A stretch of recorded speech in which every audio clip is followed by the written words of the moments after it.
This is the day 5. నేను ఇలా suffer అవ్వడానికి ద మెయిన్ రీజన్ నా ఓవర్ థింకింగ్. నా చుట్టుపక్కన ఉన్న వాళ్ళు ఇలా కూడా ఆలోచిస్తావా అనేవారు. ఈ ఓవర్ థింకింగ్ అనేది ఎప్పటి నుంచి స్టార్ట్ అయిందో ఎగ్జాక్ట్లీ గుర్తులేదు. బట్ ఒక సినారియో అయితే చాలా బాగా గుర్తుంది. నేను అప్పుడు 7th క్లాస్. ఆ నెక్స్ట్ ఇయర్ మా పేరెంట్స్ నన్ను హాస్టల్కి పంపిద్దాం అనుకున్నారు. నాకేమో హాస్టల్కి వెళ్ళడం అస్సలు ఇష్టం లేదు. ఒకవేళ వెళ్ళనని చెప్తే మా పేరెంట్స్ ఎక్స్పెక్టేషన్స్కి రీచ్ అవ్వనేమో, నేను డిజర్వింగ్ కిడ్ కాదేమో అని చాలా ఆలోచించేదాన్ని.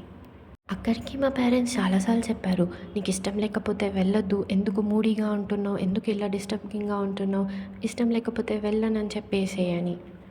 ఒకవేళ అలా చెప్పేస్తే నేను డిజర్వింగ్ కాదు కదా అని చాలా ఆలోచించేదాన్ని. ఐ డోంట్ నో ఇది నార్మలా లేదా ఓవర్ థింకింగా, చాలామంది ఇలానే ఆలోచిస్తారా లేదా నేను ఒక్కదాన్నే ఇలా ఆలోచించానా, ఇవన్నీ ఏమీ నాకు తెలియదు.